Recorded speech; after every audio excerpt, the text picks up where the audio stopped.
বন্ধুরা নমস্কার। আজকের বিষয় কলকাতা থেকে গ্রাম কেন প্রতি বছর ডুবে বাংলা। নতুন সরকার কি কিছু বদল আনতে পারবে? তো বন্ধুরা, আগের বছরের কথা নিশ্চয়ই আপনারা ভুলে যাননি। কলকাতা এমন মনে হচ্ছে, কলকাতার রাস্তাগুলো যেন কোনো নদী বা সমুদ্র। তো বন্ধুরা, একটা বৃষ্টি আর তারপরেই কলকাতার রাস্তা নদী, হাঁটু জল, কোমর জল, গাড়ি বন্ধ, অ্যাম্বুলেন্স আটকে, অফিস যাত্রীরা অসহায়। এটা একটা কমন ছবি হয়ে গেছে। অন্যদিকে গ্রামের ছবি আরো ভয়ঙ্কর। নদীর বাঁধ ভেঙে জল ঢুকে যাচ্ছে বাড়িতে, চাষের জমি নষ্ট, ফসল নষ্ট, মানুষ আশ্রয়হীন। এখন প্রশ্ন হলো, প্রতি বছর একই সমস্যা কেন? কেন আজও পশ্চিমবঙ্গ বা পশ্চিমবঙ্গের বহু এলাকায় ঠিকমতো জল নিকাশের ব্যবস্থা নেই?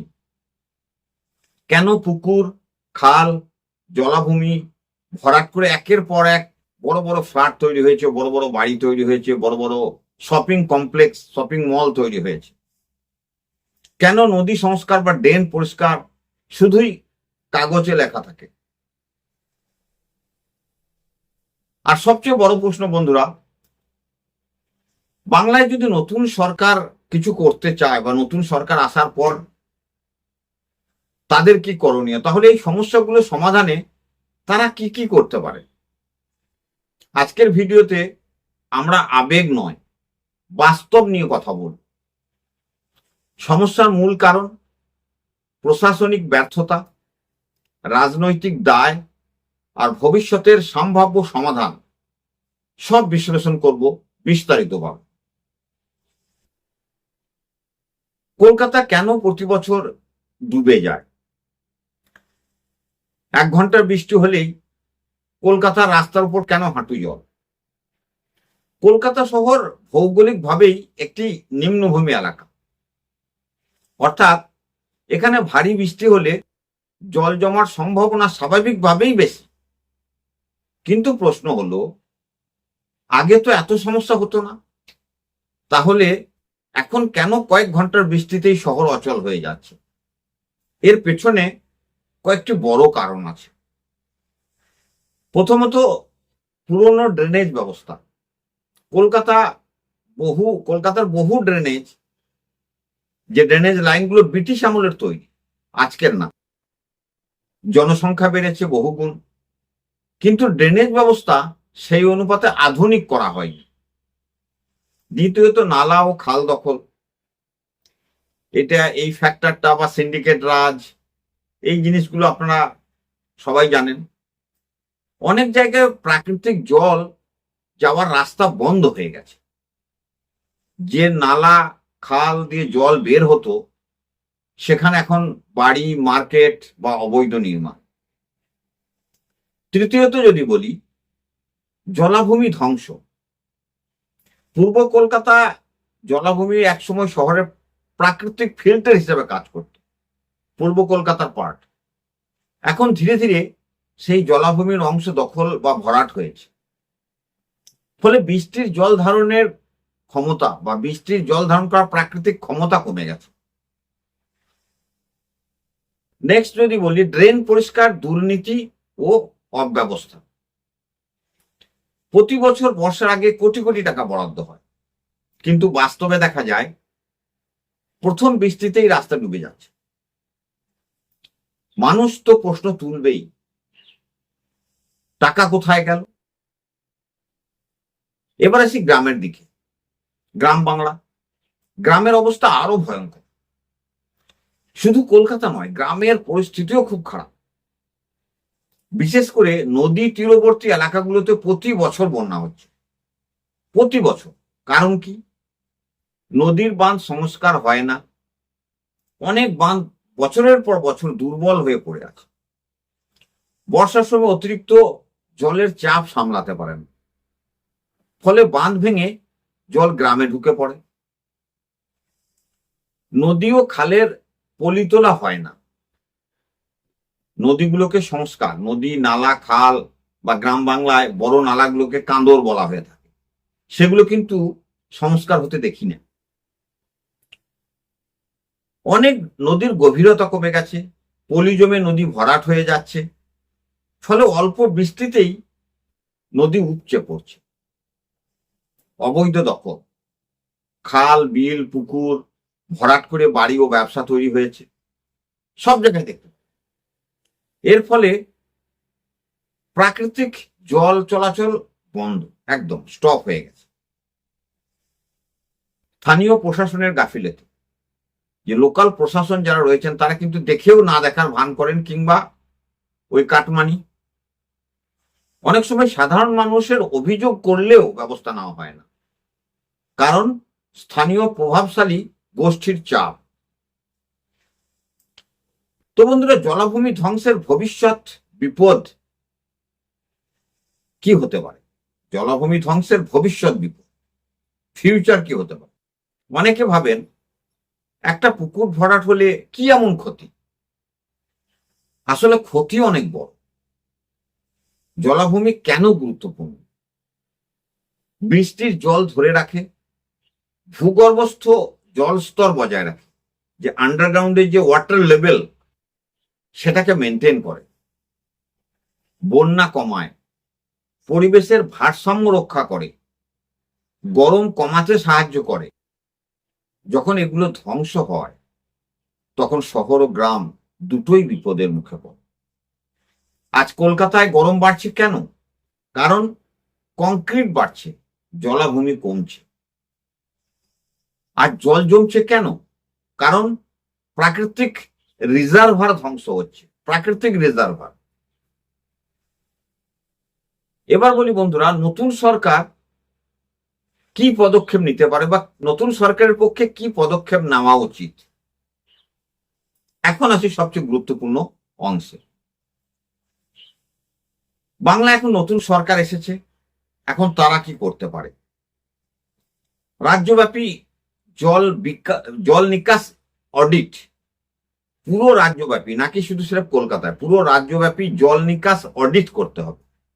প্রথমে পুরো রাজ্যের ড্রেনেজ ম্যাপ তৈরি করতে হবে, কোথায় জল জমে, কোথায় খাল বন্ধ, কোথায় অবৈধ নির্মাণ, সব তথ্য ডিজিটাল ভাবে সংরক্ষণ করতে হবে। অবৈধ দখলের বিরুদ্ধে কঠোর অভিযান, যেগুলো অলরেডি ক্যাপচার্ড, খাল পুকুর জলাভূমি ভরে অলরেডি অবৈধ দখল হয়ে গেছে, তার বিরুদ্ধে কঠোর অভিযান করতে হবে। যে খাল নালা পুকুর বা জলাভূমি বেআইনিভাবে দখল হয়েছে, আইন মেনে সেগুলো উদ্ধার করতে হবে।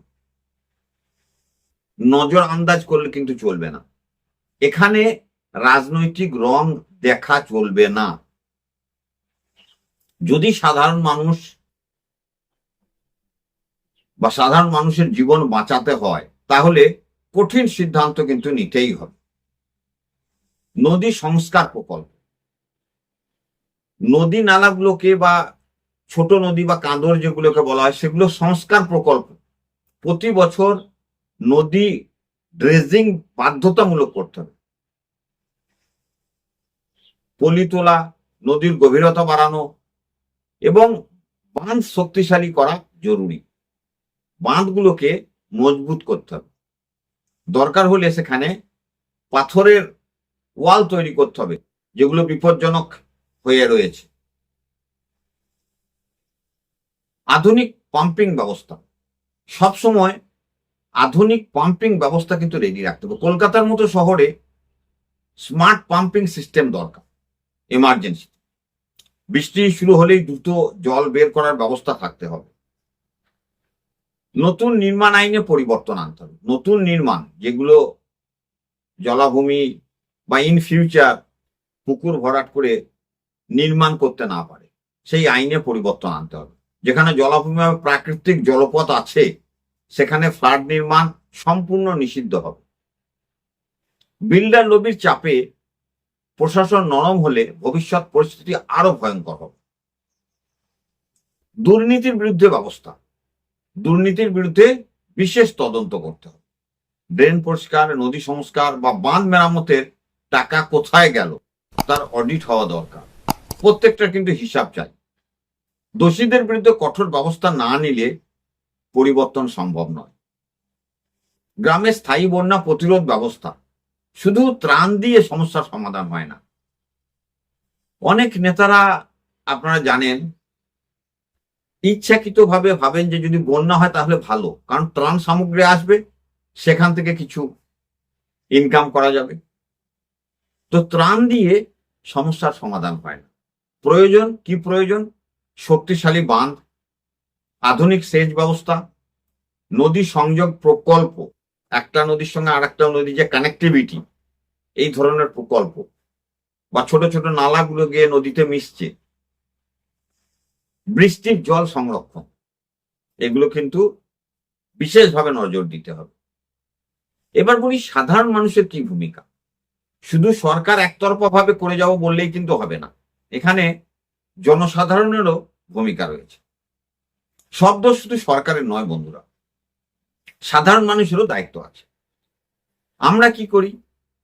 প্লাস্টিক নালায় ফেলে দিই, ম্যাক্সিমাম দেখবেন। পুকুর ভরাটে চুপ থাকি, মুখ বন্ধ, কেউ কমপ্লেন করে না। অবৈধ নির্মাণ দেখেও প্রতিবাদ করি না। তারপর জল জমলে শুধু সরকারকে দোষ দিই। পরিবর্তন চাইলে নাগরিক সচেতনতাও জরুরি। এবার আসি রাজনৈতিক বাস্তবতা।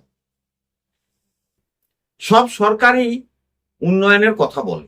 শুরুতে সব সরকারই যখন নতুন আসে বা আসার আগেকার যে কথাগুলো নেতারাই বলে থাকেন, উন্নয়নের কথাই বলে।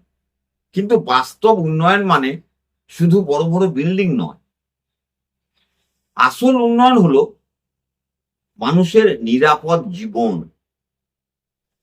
যে শহরে এক বৃষ্টিতে রাস্তা নদী হয়ে যায়, যে গ্রাম প্রতি বছর মানুষ বন্যায় সব হারায়, যেখানে উন্নয়নের দাবি নিয়ে প্রশ্ন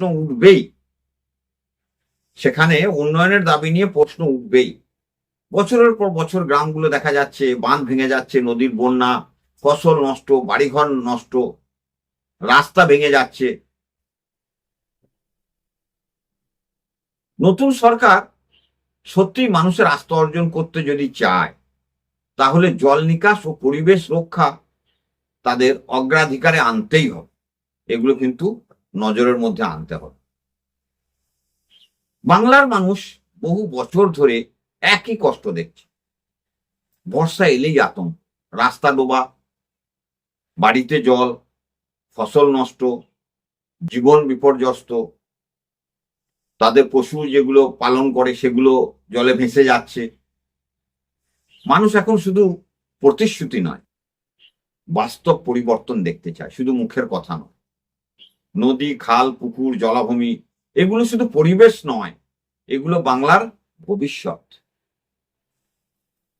নতুন সরকার কি সত্যি কঠোর পদক্ষেপ নেবে, নাকি আবারও মানুষকে অপেক্ষা করতে হবে পরের বন্যা, পরের জল জমা, পরের দুর্ভোগ, এই সমস্ত দেখার জন্য? বন্ধুরা, আপনার কি মতামত অবশ্যই কমেন্টে জানান। ভিডিওটি ভালো লাগলে অবশ্যই লাইক, শেয়ার ও আমার চ্যানেল সোনার বাংলা সাবস্ক্রাইব করতে ভুলবেন না। তো আজকের এপিসোড এখানেই শেষ করছি। ধন্যবাদ। জয় হিন্দ। বন্দে মাতরম।